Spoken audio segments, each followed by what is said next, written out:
Those of you podiatrists in the audience know that the Provider Equity Act has been in front of Congress for several months now.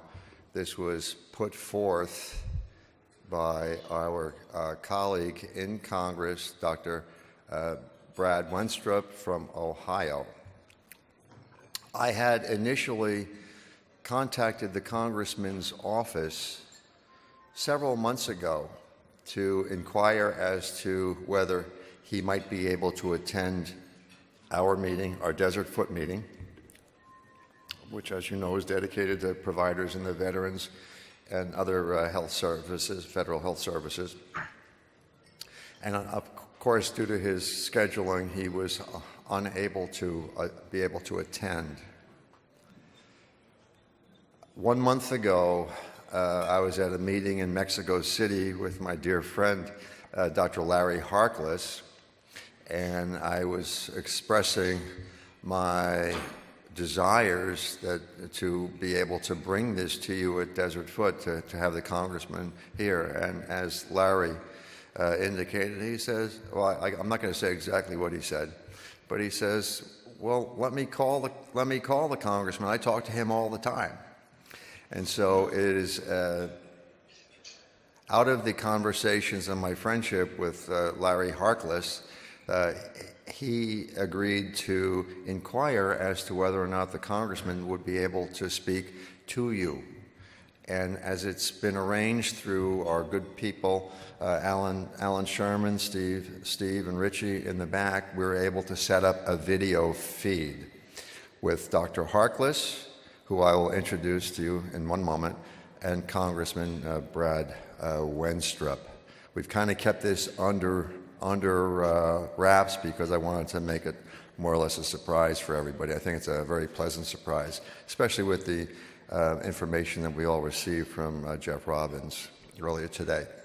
So with that, I would like to turn the rest of the initial part of our program to Dr. Harkless. After the Congressman has finished his remarks, we'll try to get a few questions in up to a hard break, really, at 1:30. Then we turn it over to Matt Garafalis, who is going to run the remainder of the meeting. There you are. Hi, Larry. I see you on the video there. So, Larry, I'm going to turn the rest of this over to you, since you were so instrumental in providing this video chat for us. I'll turn it over to you, and then you can introduce the Congressman. Okay, Larry? Thank you, Bob. Can you hear me? Yes, we can hear you, Larry. Outstanding. It's indeed a pleasure to have the opportunity to share with you all today.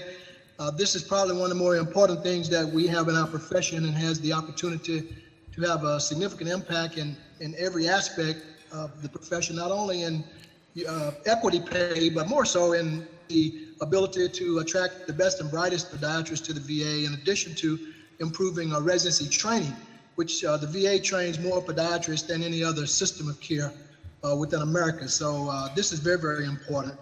So to introduce Dr. Wenstrup, I know that everybody knows who he is, but he's a colleague, a politician, and a great friend. But he's a graduate of the University of Cincinnati. He's spent time in the military reserves as a military officer.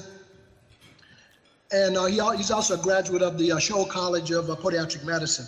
But he had the vision of all of his work in the military for getting paid and having the same respect and everything that we clearly deserve in medicine. And I actually wanted to meet him through Dr. Steinberg. And Dr. Steinberg allowed me to meet him probably about 4 years, it's over 4 years ago now, at the Georgetown Diabetic Foot meeting. And we had a great meeting. He was clearly aware of who I am and my contributions in education and academics. But more importantly, he was a good friend of my, one of my former residents and dear friend, Teresa Barrios Ogden. They have the #1 Mexican restaurant here called Los Barrios. And in our conversation, he asked me, how's Teresa? And I said, Teresa who? He said, Teresa Barrios. And I had no idea that they were classmates and they were dear friends. And so I've been working with him behind the scenes, trying to help us get this particular legislation passed. And as you probably know, at the previous session of Congress, he filed a bill. It passed the House, but it actually ended up dying in the Senate. And it seemed that that letter that orthopedics wrote was the rate limiting factor in preventing it from moving forward in the Senate. So with his leadership, he was able to bring orthopedics to the table, for a lot of the misinformation, et cetera. And what we found out was that in politics, it's the art of compromise. And so he was able to create the scenario where we had a positive letter. So I won't talk too much, but it's indeed a pleasure to have Brad.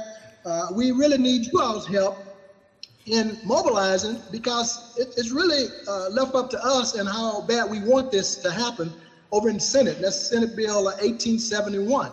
So Dr. Bogie was my mentor, who was an LBJ politician as a podiatrist, but oftentimes in elections, he'd say, Larry, I want you to tell your neighbor, your friend, someone at church, your patients in your office, everybody that we come in contact with to support this. And so that's what we need from you all. We need a grassroots initiative to help us. So I'll hush up. Congressman Wenstrup, it's indeed a pleasure having you, and I'll turn it over to you. Thank you. Hey, good to see you, Dr. Harkless, as always, and thanks for visiting the office just last week, actually. It's good to be with everyone today, and I'd love to have a conversation with you while we're here. Things have moved along as far as the VA podiatry bill. We've gotten a lot of bills done on VA that are hopefully helpful to the providers as we move forward, but this is one that's obviously near and dear to our hearts. And I did have to work with, really, it wasn't so much AAOS as much as it was the contingent of the foot and ankle surgeons in AAOS. And I've always had a good relationship with AAOS in general. So we were able to work this out. The bottom line is a couple of things. One is they were concerned, well, we don't want you having oversight over us. And I said, well, that's clinical oversight. And I said, well, that's fine, because I don't want you having clinical oversight over us either. So we can be peer-to-peer on those types of things. So we worked that into the bill. That was easy. That's really kind of a given anyway. But beyond that, we were able to get it done, get a letter of support from AAOS. And Dr. Bill Cassidy, who was in the House, now in the Senate, he's an MD. He carried the bill for us in the Senate this time. He was pleased that the AAOS came on board. That made it a lot easier. I talked to him just this past week. He said it's now being included on the Senate side in what's called the manager's amendment, which makes it a little bit easier, because the manager's amendment usually doesn't get questioned at all. It just kind of gets to move through. And so it's moving. But let's not mess this up. We've done some good work, and a lot of you out there have helped tremendously. So again, especially the senators on the VA committee, we'll try and reach out to them. Actually, thank them. Say thank you for considering this. It's going to make a big difference in patient care for our veterans. You know, there's just some interesting statistics, and the numbers may have changed a little bit in the last year or so. But at one point, the total number of foot and ankle orthopedists in the VA was 3.1 full-time employees. And what it was for podiatry was 386. But what's recognized, been recognized by Secretary Shulkin, was recognized by Secretary McDonald, is that it's the podiatrists that are providing the foot and ankle care, and we can't retain them because of the pay structure. And that's just natural, normal human nature. And so it made sense to me that people would leave the VA when you can make so much more outside the VA. So this is what it can do. It can change things and really allow us to grow within the VA, be recognized as the providers of foot and ankle care, and go out and do a lot of good work for our veterans. One other thing that I would encourage for those that have the opportunity, podiatrists had never really been invited to join. It's an outside association of physicians and surgeons. And I can't think of the name of the organization right now. I know Bill Shigaris knows who it is. And I would encourage podiatrists to join, because I had them in my office. And I said, well, would you open up your association within the VA? Well, it's not part of the VA, but a VA provider to include podiatrists. Absolutely. And they've done that. We should take advantage of that. We should be part of these groups. And so I hope that people take advantage of where we are. Well, let's get this thing across the finish line. We're a lot closer than we've ever been. And I think it's a stepping stone for other areas where we might be able to make significant changes, such as in the military and other areas. And we've earned it, but let's show that we've earned it, and let's be professional about it. Let's go get it done. But we need everybody's help.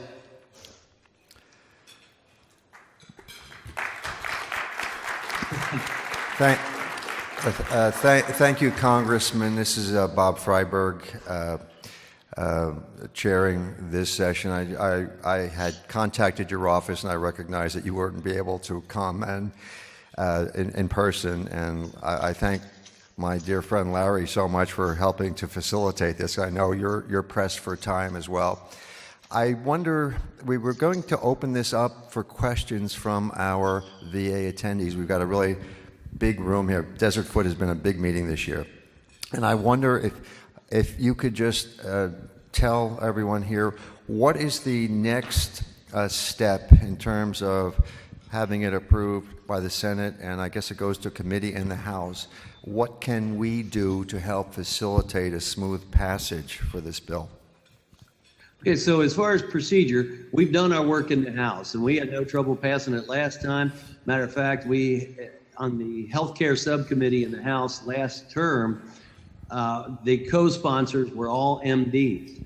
So it was me and 4 other MDs, and then one of the ranking members. It was a bipartisan bill that we got through the House.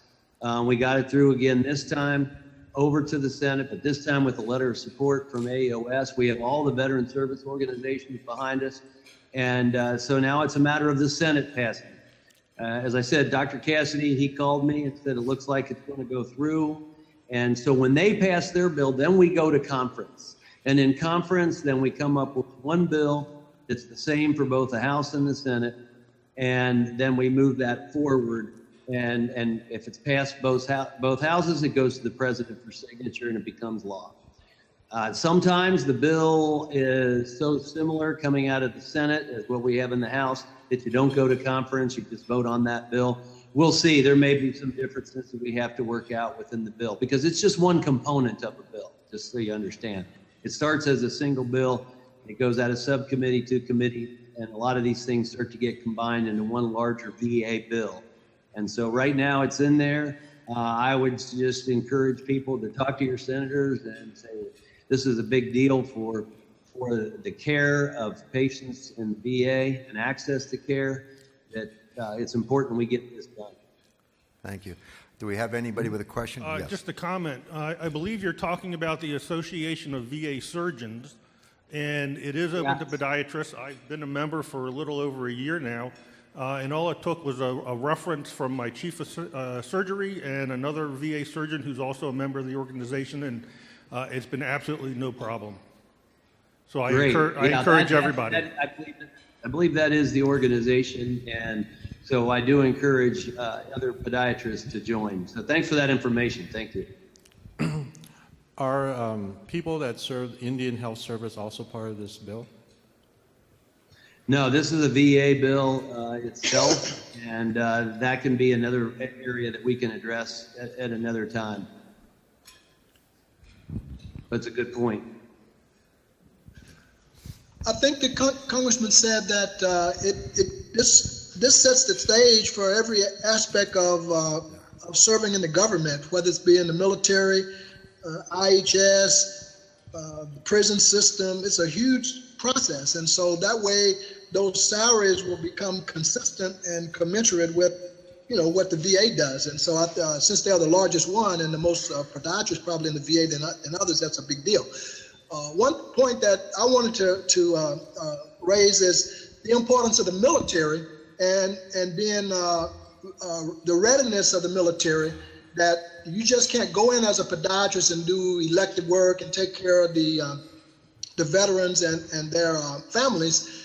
You have to be military ready. And so that's another area for us, for those who really want to do trauma. So if you want to do that, it's like going to West Point.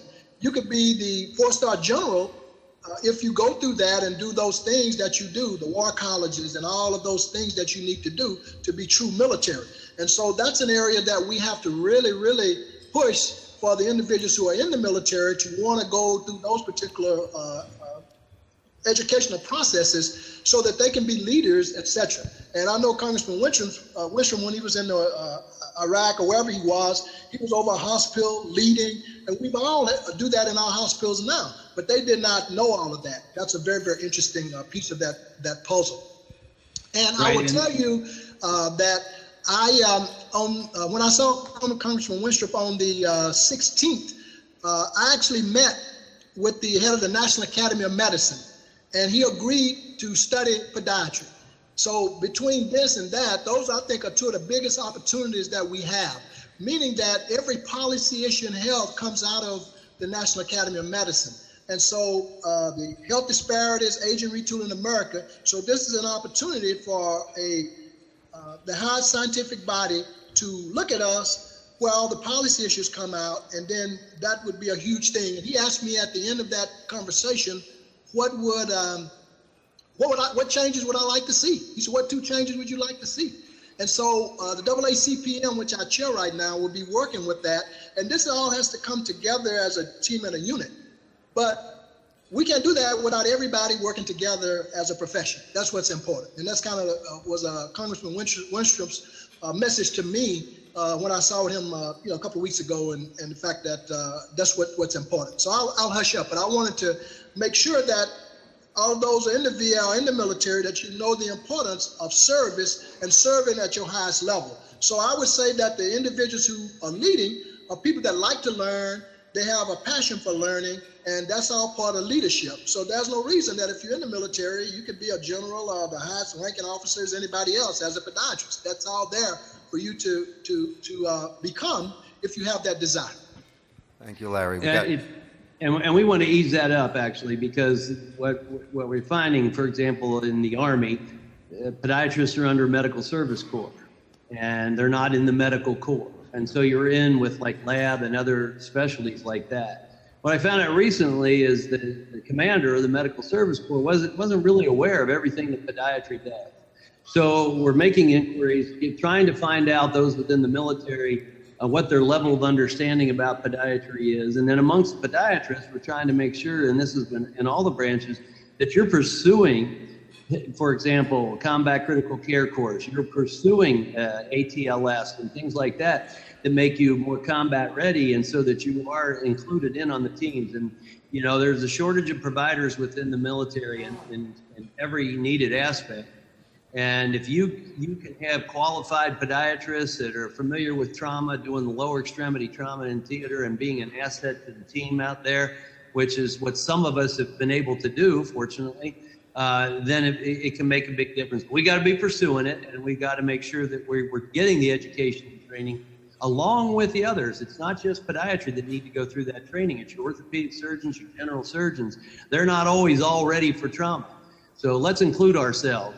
Let's make sure that we're out there and saying, yes, we can. Chuck. Yeah, this is Chuck Anderson. I'm a vascular surgeon, but a strong podiatric supporter. I don't work in a VA. I work in an Army Medical Center, Madigan. My question is, does this bill cover DOD podiatrists? No, it does not. This bill is strictly a VA bill. We met actually a few years ago, Dr. Anderson. I was out there in doing preventive medicine with James Terrio, Dr. Terrio, and I had a chance to spend some time with you. So we appreciate all the work that you do and the work that you do with podiatry and all that you're doing for limb salvage, et cetera. So you may not remember me, but I remember you, sir. Congressman Wenstrup, sir, this is Shigeris. How you doing? Good? Isn't it true, Brad, that if this VA bill gets passed, that the military would, in normal fashion, follow the VA as far as salary, and perhaps move podiatrists from the Medical Service Corps into the Medical Corps, and concomitantly that IHS may do something similar? Well, what are your thoughts about that, sir? Well, my thoughts are that is the goal. That would be the goal, is that we do try to, knock off one thing at a time. And so if we can get this done at the VA, then you start to make the trek onto the DOD side. It's not automatic by any means. Already been laying some groundwork, asking some questions. Recently sent a letter and asking what leadership in the military, what the role of podiatry is in their opinion, and getting to gauge somewhat what their knowledge of podiatry is. And so I have some upcoming meetings in that regard as well. And I still serve in the reserve. So on the reserve side, I can make the case as well. And I'm now working as a medical policy advisor for the Chief of the Army Reserve. And so, you know, I have contacts in both uniforms. So we're going to try and make the most of it while we can. But again, we have to want it. We have to want it and want to maintain it, because if we don't ask for it, if we don't pursue it as a profession, then it's not just going to happen. Sir, it's Alex Strada from Lexington, Kentucky. I actually had a comment as well as a question. First of all, I'd like to volunteer my services as far as maybe being a liaison with the military. In 2013, I did a VA sponsored training program where VA sent me out to Command and General Staff College at Leavenworth. So I attended a strategic planning course, got a master's, and was there as an 06 equivalent with the majors going through their ILE. So I think that would be a great opportunity. I'm willing to step up and help the profession in any way. I appreciate that. Yeah, give my office a call. Let's get your contact information. Very good. Yeah, and I still have contacts at CGSC and whatnot. So yeah, but my question was, so let's say this thing finally, it has good traction, it's looking good, it passes. What will happen then with funding? Because now it's approved. Well, where are they going to get the money allocated for all these increases in pay grades? Well, in the bill, before we can get it into a bill and get it passed, we have to have what we call a pay for. We have to have found a way within the budget to pay for this, and that has already been done. And so I suspect that won't be a problem. The problem comes in sometimes when we do a continuing resolution rather than appropriating individually. So that may be a trickier part. So it's not done yet, like we said, but it's further than it's ever been, and I think things are looking good. Thank you. Mm-hmm. Congressman Weintraub, I'm Brian Wispicki from Melbourne, Florida. What's the time frame for this to be done before it has to go through the process all over again? Because we've been at this point. Well, we have really until the end of next year. But I think you're going to see this VA bill within the next month or two. I'm not exactly sure the timeline in the Senate, but obviously it's moving along if it's already in the manager's amendment. So it should get through the Senate pretty quickly. And I know that the VA committee in the House is anxious and to get together with the Senate and move it along. Hi, Brad. This is Matt Garafalis. How are you? Good, Matt. How are you? Good. I would assume that upon passage of this bill and we start getting the wheels in motion at the VA levels to the compensation panels, that it would be appropriate for APMA then to begin to take the lead in working with DOD and Indian Health Services to go to the next step, and probably again with your help and direction then following through with this so that we can create a domino effect. Would that be appropriate? That would be absolutely appropriate. Absolutely. All right. Awesome. Thank you. Yeah, thanks, Matt. Hi, my name's Nancy Clark. I'm at the Omaha VA. My question to you is, do you think it would be beneficial to have executive members of the VA to help us fight for this bill, getting their input, getting their support? Do we already have that as far as just a single podiatrist? What we do have is we have the Secretary of the VA, both Dr. Shulkin and previously Dr. McDonald and their staff. They wrote a white paper describing the need. So there is support at that level. It depends on what people are able to do. I know around here we got all kinds of things we can or can't engage in before it's some kind of ethics violation. So I would have to check and see who can weigh in on those things. But I would think that yes, that they should be able to make a statement, especially as it is affecting their area of concentration, to say, yeah, we lose podiatrists or we're short of podiatrists, and here's why we can't recruit them. And so I think anyone that's going to weigh in positively, that we try to get them to do that. Brad Shigeris here again. From what I've heard through Jeff Robbins and VACO, the big dogs in VACO are in favor of all this. However, they've basically come out and said, yes, we're in favor of the podiatrists being added to the physician's pay bill, but we will not take any action to move this forward. It will have to come through Congress via legislation. So Right. as far as I'm concerned, our efforts are all in the right place, and we shouldn't waste our time with VACO personnel. That's my personal opinion. Well, yeah, that's right. I mean, people can opine, but you're absolutely right. It's not going to change unless it changes on the Hill and in law.